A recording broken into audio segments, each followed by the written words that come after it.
வணக்கம். இன்னைக்கு நாம பார்க்க போறது இந்தியாவோட ஒரு பெரிய முரண்பாட்ட பத்தி தான். ஒரு பக்கம் பார்த்தா வளர்ச்சி அப்படி இப்படின்னு சொல்றாங்க. ஆனா இன்னொரு பக்கம் பார்த்தா இன்னும் தீர்க்கப்படாத பிரச்சனைகள் மலை மாதிரி குவிஞ்சிருக்கு. இந்த ரெண்டுக்கும் நடுல என்னதான் நடக்குது? வாங்க இத கொஞ்சம் விரிவாவே அலசி பார்க்கலாம். சரி, இந்த ரெண்டு கதைகளையும் கொஞ்சம் பாருங்களேன். ஒரு பக்கம் ஷைனிங் இந்தியா கதை. நாம உலகத்துல 5வது பெரிய பொருளாதாரம், சந்திரயான் 3 நிலாவுக்கு போயிடுச்சு, வந்தே பாரத் ரயில்னு பெரிய பெரிய சாதனைகள். ஆனா இன்னொரு பக்கம் நிஜ வாழ்க்கை எப்படி இருக்கு?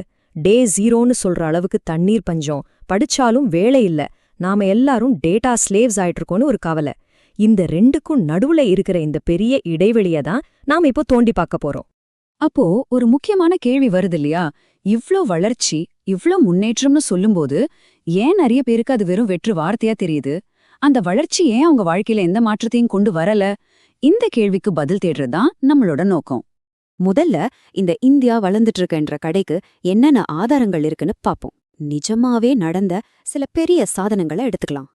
நீங்களே பாருங்க, இன்னைக்கு நம்ம போன்ல யூபிஐ வச்சு ஈஸியா பணம் அனுப்புறோம். இது ஒரு டிஜிட்டல் புரட்சி. அதே மாதிரி பளபளன்னு ஹைவேஸ், புதுசு புதுசா ஏர்போர்ட்ஸ்னு உள்கட்டமைப்பு பயங்கரமா வளர்ந்துருக்கு. இது மட்டும் இல்ல, சந்திரயான் 3, தேஜஸ் போர் விமானம்னு விண்வெளி பாதுகாப்பு துறையிலயும் நாம பெரிய ஆள்தான். உலக அளவுல 5வது பெரிய பொருளாதாரம்ங்கிறதும் சும்மா இல்ல. இதே எல்லாத்தையும் விட ரொம்ப முக்கியமான ஒரு துறையில, அதாவது எரிசக்தி துறையில நாம ஒரு பெரிய மைல்கல்ல சமீபத்துல எட்டியிருக்கோம். கல்பாக்கத்துல இருக்கிற நம்ம அணு உலையில கிரிட்டிகாலிட்டி அப்படிங்கிற ஒரு நிலைய அடைஞ்சிருக்கோம். அப்படின்னா என்னன்னு கேக்குறீங்களா? சிம்பிளா சொல்லணும்னா, அந்த அணு உலை இப்போ தானாவே யாருடைய உதவியும் இல்லாம தொடர்ந்து சக்தியை உருவாக்க ஆரம்பிச்சிடுச்சு. இது ஒரு பெரிய விஷயம்.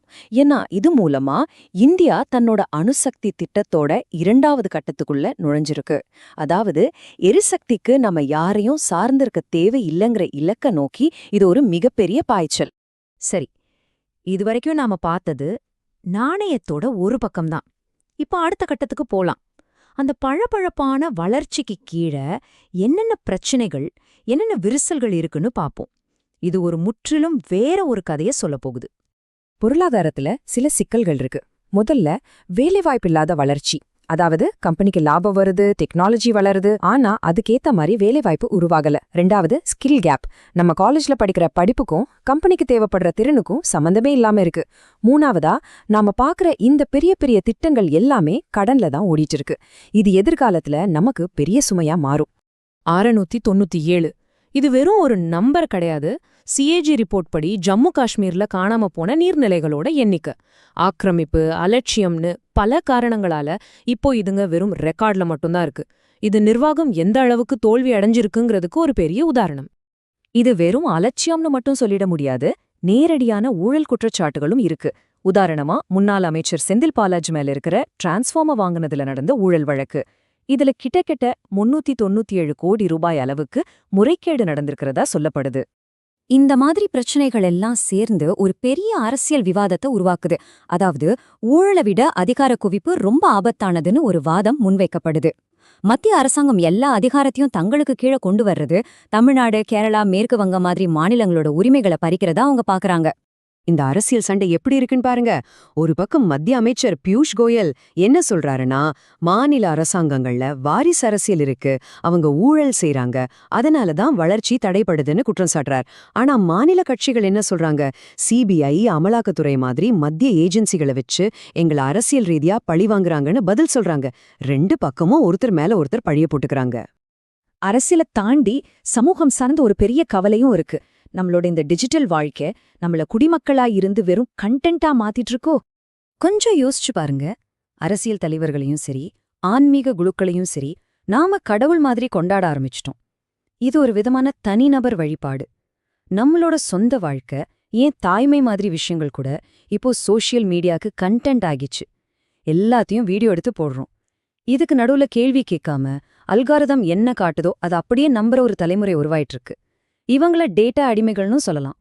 சரி, பொருளாதாரம், நிர்வாகம், சமூகம்னு இத்தனை பிரச்சனைகள் இருக்கு. இது எல்லாத்துக்கும் மூல காரணம் என்ன? ஒரு பில்லியன் மக்களுக்கு மேல இருக்கிற ஒரு நாட்டுல ஏன் நம்ம பிரச்சனைகளை நாமளே தீர்த்துக்க முடியல? இதுக்கு ஒரு முக்கியமான அடிப்படை காரணத்தை நம்ம ஆதாரங்கள் சுட்டிக்காட்டுது. பிரச்சனை ஏன் நம்ம கல்வி முறையில தான் ஆரம்பிக்குது.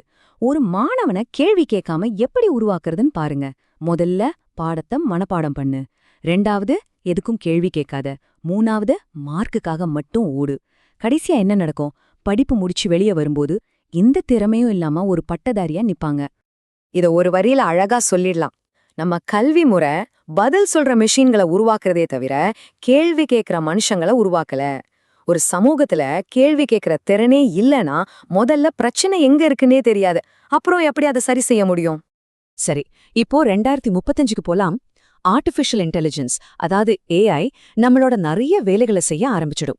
அந்த நேரத்துல நம்ம கல்வி முறை உருவாக்குற இந்த 2 விதமான பட்டதாரிகளோட எதிர்காலம் எப்படி இருக்கும்?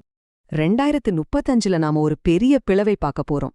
ஒரு பக்கம் கேள்வி கேட்கிற, கத்துக்கிற ஆர்வமுள்ள ஒரு பட்டதாரி இருப்பார்.